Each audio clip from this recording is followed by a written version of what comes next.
Dalam beberapa tahun terakhir, pasar otomotif Thailand mengalami guncangan besar akibat membanjirnya mobil listrik asal Cina. Produsen mobil listrik Cina seperti BYD dan Neta melakukan ekspansi agresif ke Thailand, didukung oleh kebijakan pemerintah Thailand yang memberikan insentif besar kepada pembeli kendaraan listrik.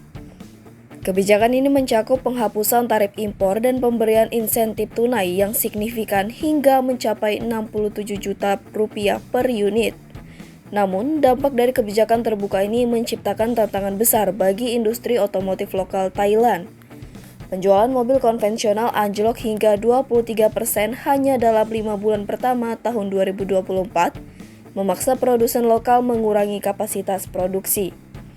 Selain itu, perang harga yang dilakukan oleh produsen mobil listrik Cina menambah tekanan pada industri lokal, merusak daya saing otomotif Thailand yang selama ini menjadi salah satu pilar ekonomi negara tersebut. Dengan Thailand sebagai contoh nyata, kini semua mata tertuju ke Indonesia. Indonesia, sebagai negara dengan populasi lebih dari 270 juta jiwa dan pasar otomotif yang besar, menjadi target berikutnya bagi produsen mobil listrik Cina. Pertanyaannya adalah, apakah Indonesia siap menghadapi gelombang mobil listrik yang sama, atau justru akan jatuh dalam skenario yang serupa dengan Thailand? Pemerintah Indonesia melalui Kementerian Perindustrian menyadari potensi ancaman ini dan terus memantau perkembangan di pasar regional. Di satu sisi, Indonesia sedang mendorong transisi menuju kendaraan listrik berbasis baterai atau BEV, sebagai bagian dari upaya untuk mengurangi emisi karbon dan ketergantungan pada bahan bakar fosil. Namun, di sisi lain ada kekhawatiran mengenai daya saing industri otomotif lokal, terutama produsen mobil konvensional yang telah lama beroperasi. Pemerintah Indonesia tampaknya belajar dari pengalaman Thailand. Kebijakan yang terlalu terbuka terhadap impor mobil listrik dapat menciptakan tekanan besar pada produsen lokal. Oleh karena itu, Indonesia cenderung lebih selektif dalam menarik investasi di sektor kendaraan listrik, terutama dari produsen Cina. Insentif yang diberikan kepada investor kendaraan listrik juga lebih hati-hati, dengan tujuan memastikan bahwa investasi tersebut memberikan manfaat jangka panjang bagi industri lokal. Salah satu tantangan besar yang dihadapi Indonesia adalah infrastruktur pendukung kendaraan listrik. Di Thailand, pemerintah telah membangun jaringan stasiun pengisian daya yang cukup memadai.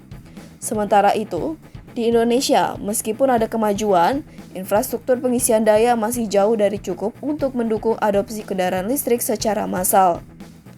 Selain itu, pemerintah Indonesia juga berupaya mengembangkan ekosistem kendaraan listrik yang lebih komprehensif, mulai dari produksi baterai hingga dukungan terhadap industri komponen dalam negeri. Jalan tol di IKN bakal bisa ngecas mobil listrik yang lagi lewat mau ngikutin Eropa nih. Iya, menurut Kementerian Pekerjaan Umum dan Perumahan Rakyat Republik Indonesia atau PUPR, melalui Satgas Pelaksanaan Pembangunan Infrastruktur Ibu Kota Nusantara atau IKN, jalan tol di IKN bisa dibekali teknologi pengisian daya baterai mobil listrik. Jadi, di bawah lapisan aspal, nantinya akan dibenamkan sebuah komponen listrik yang mentransfer listrik ke baterai mobil. Sistem kerjanya mirip wireless charging smartphone. Menurut Ketua Satgas atau Kasatgas Pelaksana Pembangunan Infrastruktur IKN, Danis Sumadilaga, teknologi serupa sudah diuji coba di beberapa negara Eropa seperti di Swedia. Namun, hal ini masih berupa konsep sehingga belum ada implementasinya. Danis mengatakan bahwa penerapan teknologi jalan yang dapat mengisi ulang daya mobil listrik di tol IKN masih berupa konsep dan penerapannya dilakukan secara bertahap. Sebagai produsen nikel terbesar di dunia, Indonesia memiliki potensi besar untuk menjadi pemain utama dalam rantai pasokan global baterai kendaraan listrik.